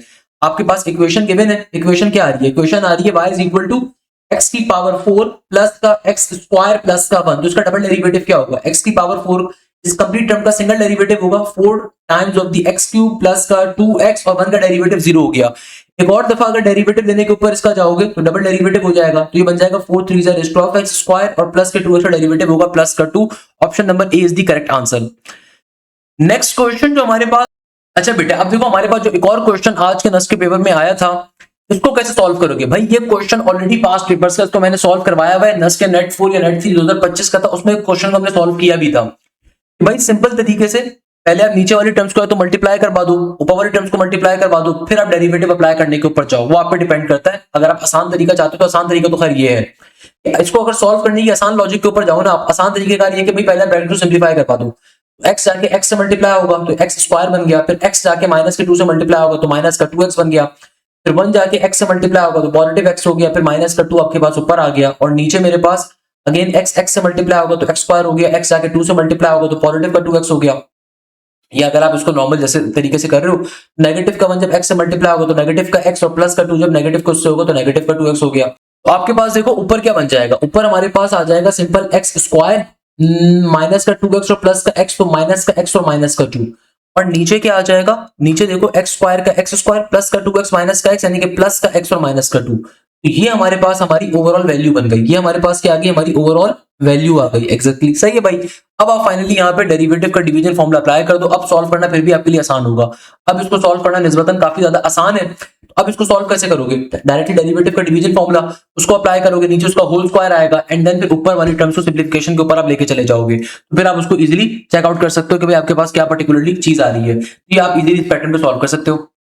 नेक्स्ट क्वेश्चन जो हमारे पास आ रहा है, इसमें एग्जामिनर क्या कहता है, 4 times of the cos square x by 2, 4 times of the cos square x by 2 माइनस का sine 2x is equal to 2। अब ये ट्रिगोनोमेट्रिक इक्वेशन एक गिवन है कि भाई 4 times of the cos square x by 2 यानी कि हाफ एंगल फॉर्मूला गिवन है, और माइनस का sine 2 times of the x equal to के बाद 2 आ रहा है। तो अगर तो मैं यहाँ पे सबसे पहले कॉस का हाफ एंगल फॉर्मूला इस्तेमाल करूं तो हमें पता है कि भाई कॉस का हाफ एंगल फॉर्मूला किसके बराबर होगा, वी नो दिस थिंग कि भाई cos स्क्वायर x बाय 2 बराबर होगा किसके, ये बराबर होता है आपके पास सिंपल ट्रिगोनोमेट्रिक आइडेंटिटी का जो फॉर्मूला है 1 प्लस का cos x डिवाइडेड बाय 2, उसकी जगह पे हम उसको इस्तेमाल कर सकते हैं। सिमिलरली हमारे पास जो साइन का डबल एंगल फॉर्मूला होता है साइन 2x किसके बराबर होता है भाई, साइन 2x का जो आपके पास फॉर्मूला एग्जिस्ट करता है वो क्या होता है, ये होता है 2 times of the sine x into cos x। हम इस फॉर्मूले का इस्तेमाल करने के ऊपर जाएंगे, जाहिर सी बात है। तो ये क्या बन जाएगा, ये हो जाएगा हमारे पास सिंपल तरीके से 4 का 4 एज इट इज, और cos स्क्वायर x बाई 2 की जगह पे आपने उसके फॉर्मूले को प्लॉट कर देना है, पुट कर देना है 1 प्लस का cos x डिवाइडेड बाई 2, और माइनस का साइन 2x की जगह के ऊपर आप उसके फॉर्मूले को प्लॉट कर दोगे तो वो बन जाएगा हमारे पास 2 times of the sine x into cos x equal to के बाद 2 का 2। अब फाइनली आप इसको सॉल्व करने के ऊपर जाओगे, अब क्या करोगे भैया, इसको सॉल्व करने के ऊपर जाएंगे, फर्दर सिंप्लीफिकेशन करने के ऊपर जाएंगे, तो 2 1 2 2 2 4, एक तो ये कैंसिल आउट हो गया, तो हमारे पास ये ऊपर क्या आ जाएगा, ऊपर आ जाएगा आपके पास 2 1 2 प्लस का 2 cos x है ना, 2 cos x। आगे मेरे पास आ रहा है सिंपल माइनस का 2 sin x into cos x equal to 2। इस 2 से तो 2 कट गया क्योंकि 2 और 2 आपस में कैंसिल आउट कर देगा, तो ये हमारे पास क्या आ गया, और यहाँ पे हमारे पास बच गया सिंपल क्योंकि ट्रिगोनोमेट्रिक इक्वेशन का क्वेश्चन है, ये आ गया मेरे पास 2 sin x into cos x। यहां से अगर आप 2 cos x को कॉमन ले लो, अगर मैं यहां से 2 times of the cos x को कॉमन ले लूं तो ब्रैकेट में आएगा 1 माइनस का sin x इक्वल टू के बाद 0 का 0। तो आपके पास यहाँ पे दो कंडीशंस फॉर्म हो गई, दो फैक्टर्स आ गए। एक आ गया मेरे पास कि भाई 2 cos x बराबर है 0 के, तो यानी कि यहां से मेरे पास cos x की वैल्यू आ जाएगी 0 के बराबर, 2 मल्टीप्लाई और डिवाइड होगा तो x की वैल्यू आ जाएगी cos इनवर्स 0। हमें पता है cos इनवर्स 0, cos 90 डिग्री के ऊपर आपको क्या मिलता है? 0 मिलता है ना भाई। हाँ, cos 0 के ऊपर आपको मिलता है अल्लाह भला करे 1, और cos 90 पे क्या मिलता है आपको? 0। तो cos इनवर्स 0 किसके बराबर होगा? π/2 के बराबर। एक एंगल हमारा ये आ गया। दूसरा फैक्टर आपको यहां से मिल रहा है 1 माइनस साइन एक्स का, तो 1 माइनस का sine x is equal to 0। तो यहां से मेरे पास 1 बराबर आ गया साइन एक्स के। तो x की वैल्यू क्या आ जाएगी? साइन इनवर्स 1, और साइन इनवर्स 1 किसके बराबर होता है? साइन इनवर्स 1 बराबर होता है हमारे पास सिंपल तरीके से अल्लाह भला करे 90 डिग्री के। x की एक वैल्यू क्या आ गई? यहां से भी आपके पास π/2 के बराबर आ गई, 90 डिग्री के बराबर आ गई। And we know this particular thing, हमें बात मालूम है, हमें बात अच्छे से पता है कि एक एंगल π/2 का होगा, दूसरा एंगल क्या होगा भाई? एक एंगल अगर 90 डिग्री का आ रहा है तो दूसरा क्या होगा? 3π/2 का होगा। 3π/2 का होगा ना दूसरा एंगल हमारे पास। एक एंगल अगर मेरे को एक एंगल आपके पास π/2 का आ गया, और अगर आप 90 के अंदर 180 का इजाफा मारते हो तो क्या बनेगा? 270 है ना। 90 में 180 क्या बन जाएगा? 270। आपको जो दूसरा एंगल मिलेगा वो किसका मिलेगा? 3π/2 का मिल रहा होगा। तो x की एक वैल्यू π/2 होगी, एक 3π/2 के बराबर होगी। ये ट्रिगोनोमेट्रिक इक्वेशन का क्वेश्चन आज के नस के पेपर के अंदर पूछा गया था। अच्छा, एक और क्वेश्चन जो आया हुआ था मैट्रिसेस के रिगार्डिंग था कि भाई अगर तुम्हारे पास एक मैट्रिक्स गिवन है और मैट्रिक्स सिंगुलर आ रहा है तो बताइए k की वैल्यू क्या होगी? इस लॉजिक को सॉल्व कैसे करोगे? सिंपल क्वेश्चन है कि भाई अगर आपके पास एक मैट्रिक्स है, उसका डिटर्मिनेंट, अगर मैट्रिक्स का डिटर्मिनेंट बराबर होता है 0 के तो मैट्रिक्स सिंगुलर होता है ना भैया। अगर मेरे पास इस मैट्रिक्स का डिटर्मिनेंट 0 के बराबर है तो इसका मतलब मुझे k की वैल्यू कैलकुलेट करनी है, क्योंकि मैट्रिक्स सिंगुलर है। इसका मतलब मैट्रिक्स का जो आपके पास डिटर्मिनेंट होगा वो 0 के बराबर होगा। नॉर्मल सी मैथ्स है भाई। तो इसका मतलब क्या हो गया? जब मैं इस मैट्रिक्स को सिंपलीफाई करने के ऊपर लेकर जाऊंगा तो मैट्रिक्स का डिटर्मिनेंट जो 0 के बराबर है, तो यहां से सिंपल तरीके से आप k की वैल्यू को इजीली कैलकुलेट कर सकते हैं। That's the logic here. अच्छा बेटा, हमारे एक और बच्चे ने आज अपना नस का एग्जाम दिया, और ये हमारे बैच नंबर 2 के शागिर्द हैं मोहम्मद। इनके पेपर के अंदर किस तरह के क्वेश्चंस पूछे गए जरा उसको भी डिस्कस कर लेते हैं। तो भाई हमारे इन्होंने ऑफिशियल व्हाट्सएप के ऊपर अपने तमाम के तमाम क्वेश्चंस को आज के पेपर के शेयर अप किया। इन्होंने बताया कि सर नेकलेस के अंदर बीड्स के अरेंजमेंट का फॉर्मूला पूछा हुआ था। अब मैंने आप लोगों को लॉजिक पढ़ाई हुई थी कि भैया प्रोबेबिलिटी कॉम्बिनेशन परमुटेशन के अंदर कभी भी अगर हाफ सर्कल का क्वेश्चन आ जाए उसको सॉल्व करने के लिए फॉर्मूला क्या होता है? n - 1 डिवाइडेड बाय 2 फैक्टोरियल का कॉन्सेप्ट। ज्योमेट्रिक मीन पूछा हुआ था 5 और 7 के दरमियान। ज्योमेट्रिक मीन क्या होता है? 5 एंड 7 के दरमियान सिंपल √5 × 7 का कॉन्सेप्ट अप्लाई करोगे, क्योंकि √AB प्लस माइनस का √AB ज्योमेट्रिक मीन का फॉर्मूला होता है। Many questions were from the permutation and combination. Math के अंदर मैक्सिमम क्वेश्चन फर्स्ट ईयर से थे। चैप्टर नंबर 6 इंटीग्रल पूछा हुआ था sec स्क्वायर 5x × dx का। मेरे प्यारे बच्चों, मुझे दुआएं दे रहे होगे जिन्होंने इंटीग्रेशन मुझसे भी रिसेंटली पढ़ी थी। मैंने बैच 1 के बच्चों के लिए पढ़ाई थी sec स्क्वायर 5x × dx का इंटीग्रेशन का फॉर्मूला। तो भाई इंटीग्रेशन ऑफ sec स्क्वायर का फॉर्मूला होता है टेंजेंट x के बराबर। अगर फॉर्मूला अप्लाई नहीं कर सकते जब तक कि एंगल का बाहर डेरिवेटिव एग्जिस्ट ना कर रहा हो। Remember this thing. तो sec स्क्वायर का इंटीग्रेशन में डायरेक्टली फॉर्मूला एग्जिस्ट करता है आपके पास दुनिया के अंदर। sec स्क्वायर का इंटीग्रेशन के अंदर डायरेक्टली फॉर्मूला एग्जिस्ट करता है, मगर वो फॉर्मूला क्या है? वो फॉर्मूला होता है हमारे पास टेंजेंट के बराबर, मगर पहले एंगल का बाहर डेरिवेटिव लेकर आओगे। तो भाई वो बच्चे जो कह रहे थे ना सर ये एग्जांपल इतनी सारी क्यों सॉल्व करवा रहे हैं, तो भाई बैच का फायदा ये होता है कि आपको क्लासेस के अंदर पास पेपर्स करवाए जा रहे होते हैं। सेम क्वेश्चन देखो पूछा हुआ है, सेम एग्जैक्ट क्वेश्चन मैंने आप लोगों को, कोई बच्चा सर्च करना चाहता है तो भाई बैच के बच्चों अपने दोस्तों को जरा शेयर करिएगा। सेम क्वेश्चन पढ़ाया था मैंने 5x × 5 × dx। एंगल का बाहर डेरिवेटिव जब लेकर आ गए तो sec स्क्वायर का आपके पास इंटीग्रेशन क्या हो जाएगी? सिंपल टेंजेंट × 5x + c के बराबर। क्वेश्चन सॉल्व हो गया। नेक्स्ट क्वेश्चन में एग्जामिनर कह रहा है मैक्लॉरेन सीरीज बताइए sin x की। अब ये क्वेश्चन मैंने बहुत दफा आप लोगों को बताया है कि sin x की, टेंजेंट x की, या आपके पास पर्टिकुलरली cos x की हमारे पास डिफरेंट तरह की मैक्लॉरेन सीरीज।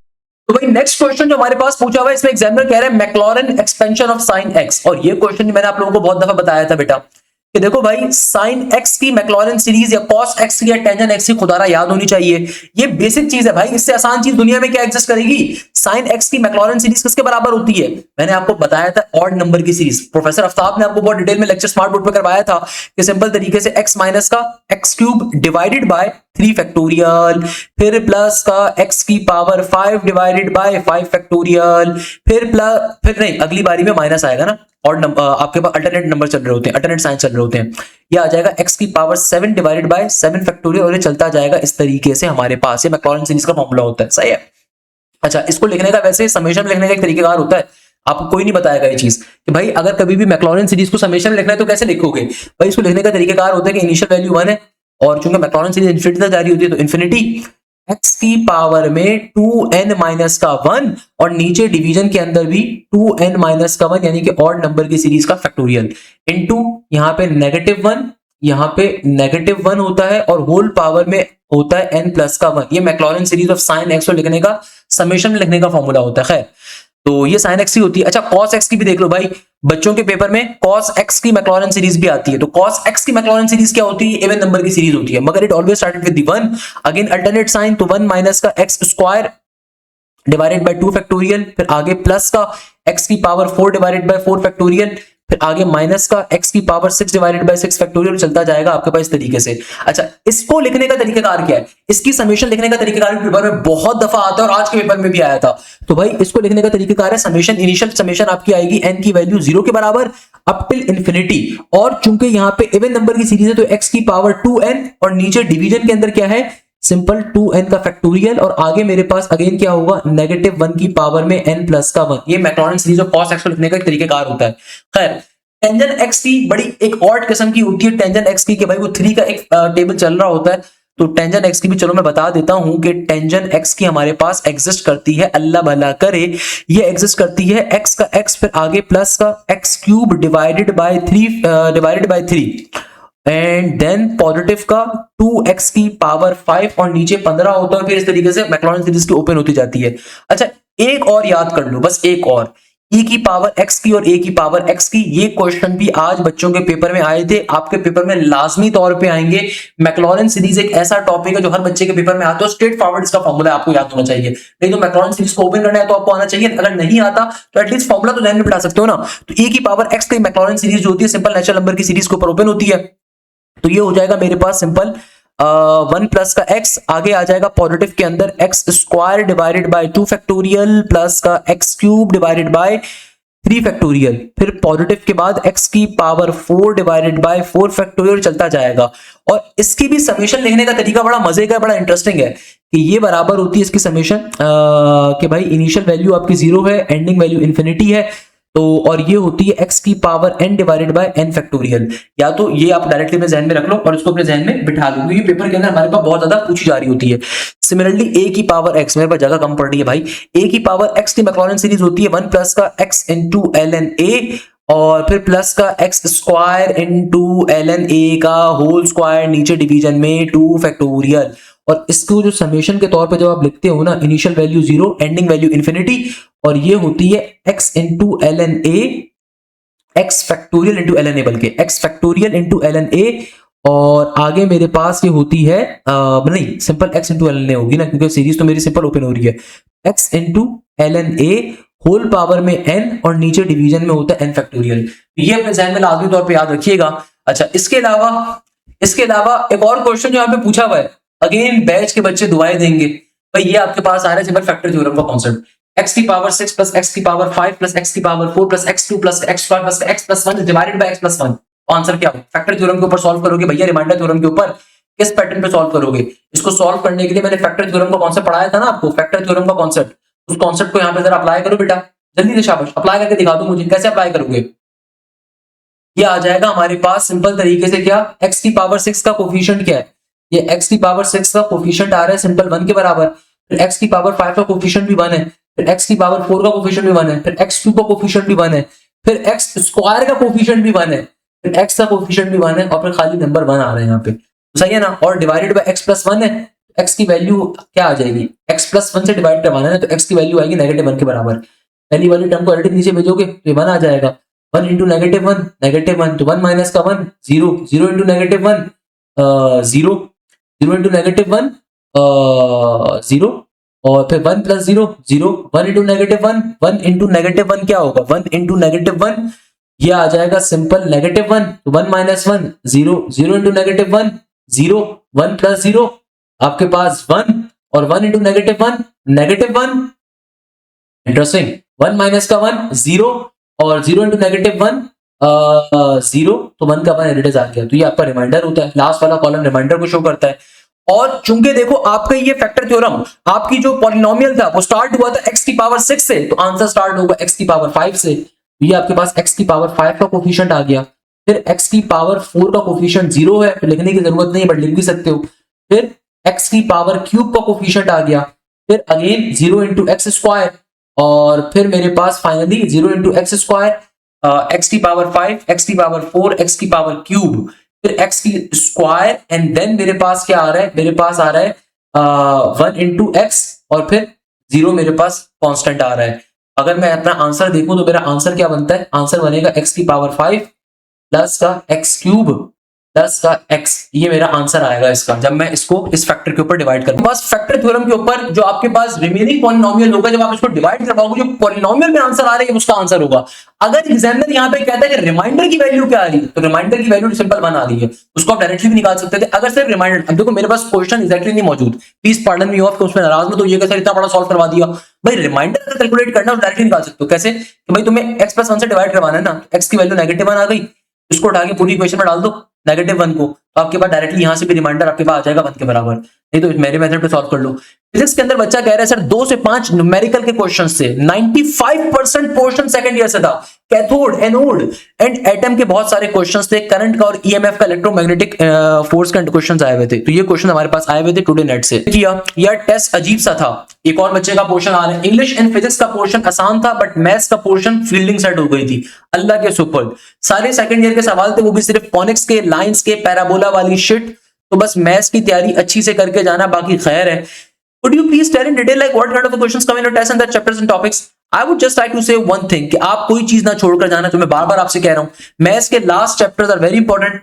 ना ट्रिगोनोमेट्री आई, ना इंटीग्रेशन, ना डेरिवेटिव, हार्डली इनके 10 सवाल थे। फिजिक्स के बहुत सारे एटॉमिक स्पेक्ट्रा के और न्यूक्लियर फिजिक्स के क्वेश्चंस थे। बाकी बेस्ट टू एवरीवन, अल्लाह आपको कामयाबी करे।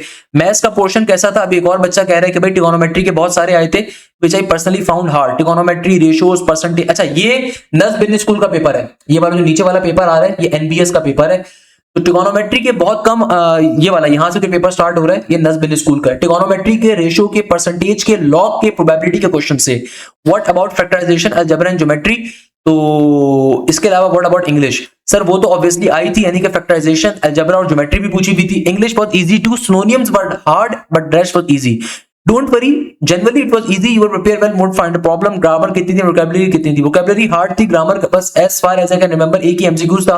बाकी सेंटेंस करेक्शन, सिनोनिम, एंटोनियम और फाइंड द एरर वाले थे एंड स्पेलिंग जरूर थे। तो नस बिजनेस स्कूल का ये ओवरऑल हमारे पास आज के दिन का एक पेपर बच्चे ने शेयर अप किया। भाई ये हमारे पास आज का ओवरऑल नस का एग्जाम्स के क्वेश्चन जो मैंने आप लोगों से शेयर किए। अगर आप लोगों के पास मजीद क्वेश्चन आए तो मैं लाजमी तौर पर रिकमेंड करूंगा बेटा सदका जारी है, आगे शेयर करें जितने भी क्वेश्चन आए। ये मैंने हर किस्म की सोर्सेज से मेरे पास जो क्वेश्चन है मैंने वो शेयर किए। थ्रू आउट हमारे पास जितने नर्स के क्वेश्चन आ रहे थे मैंने वो तमाम के तमाम क्वेश्चन आप लोगों को शेयर किए, और मजीद बच्चों ने जैसे जैसे भेजेंगे वो भी आप लोगों को इंशाअल्लाह करवाऊंगा मैं, कोई मसले की बात नहीं आए। एक चीज ध्यान में रखिएगा, देखो आपने अपनी तैयारी खुदारा पूरी करनी है, तैयारी के ऊपर कोई कॉम्प्रोमाइज नहीं करना। जो भी ये क्वेश्चंस आ रहे हैं इनको आप एक कान से सुनोगे और दिमाग में थोड़ा सा रखोगे, निकालना नहीं है बिल्कुल। तो भाई तैयारी अपनी पूरी करनी है। तो नस के नेट नंबर 1 के लिए पाकिस्तान की वाहिद एकेडमी जिसने अपनी तैयारी कंप्लीट करवाई वो अल्हम्दुलिल्लाह हम लोग थे, तमाम टॉपिक्स कवर अप करवाए। तो अगर आप चाहते हैं कि आपकी नस के नेट नंबर 2 के लिए तैयारी अच्छी हो तो नेट 1 में जैसा भी पेपर देकर आया हो उससे परेशान नहीं होना। आपका जो रिजल्ट होगा वो एक दिन के बाद अपलोड हो जाएगा आपके पोर्टल के ऊपर। जैसे आज आपके पास लेट सपोज आपने आप पेपर दिया है तो कल सुबह आपके पास 12 बजे तक 11 बजे तक नस का टेस्ट आपके पोर्टल के ऊपर अपलोड हो जाएगा जहां से आपने एडमिट कार्ड डाउनलोड किया था। तो भाई जो भी आपका रिजल्ट है खुदारा परेशान नहीं होना, नेट नंबर 2 की तैयारी अभी से स्टार्ट करो। नस के नेट नंबर 2 के लिए हमारा बैच इस वीक से स्टार्ट हो रहा है।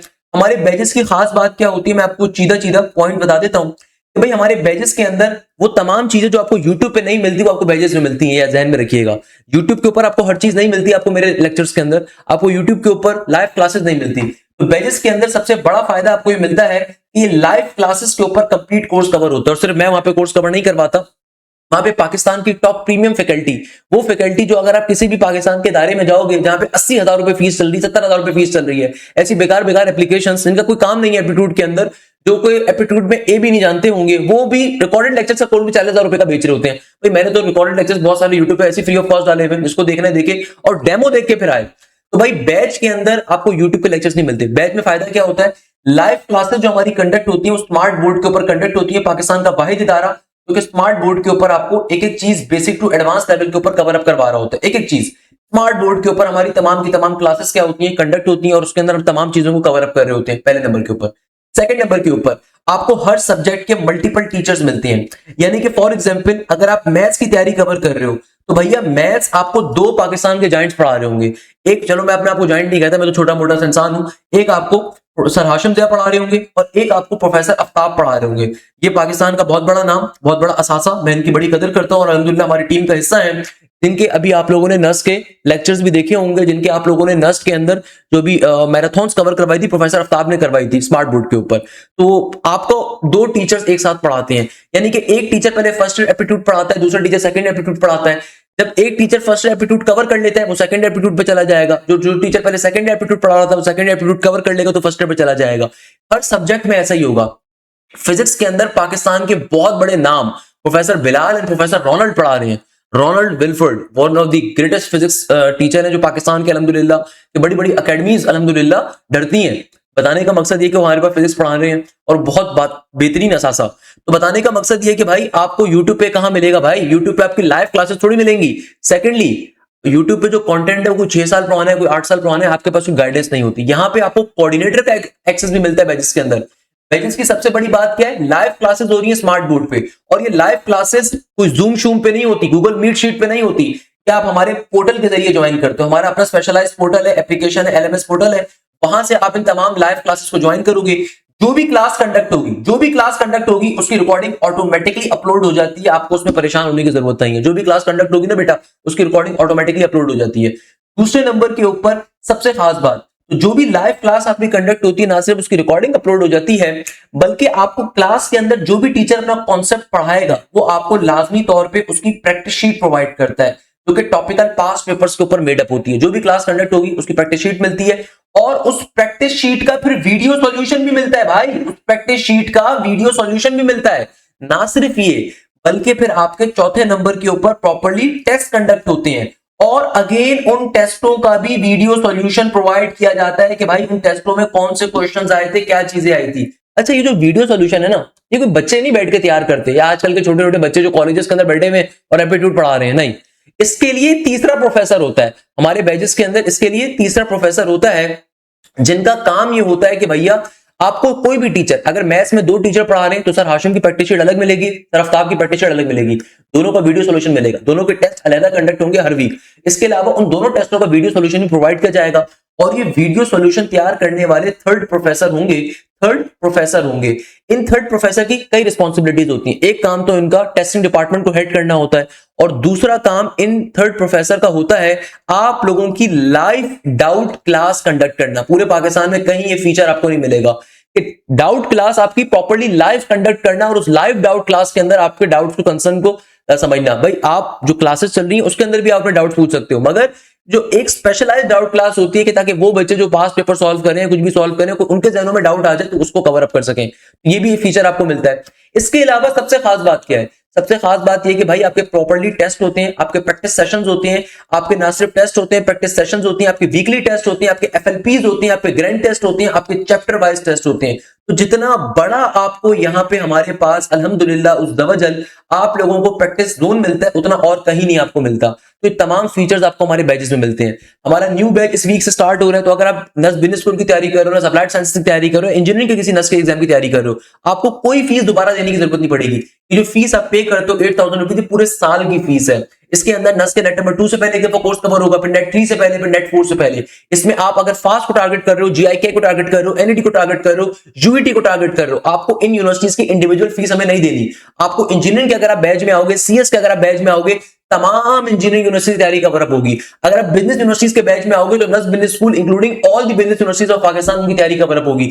अगर आप मेडिकल के बैच में आओगे तो नस applied sciences including the all the medical test of the pre medical kit, वो तमाम के तमाम आपके तैयार करवाए जा रहे होंगे। तो ये फायदा आपको मिलता है। जैसे जैसे मजीद क्वेश्चन आएंगे उनको भी डिस्कस करेंगे इंशाअल्लाह।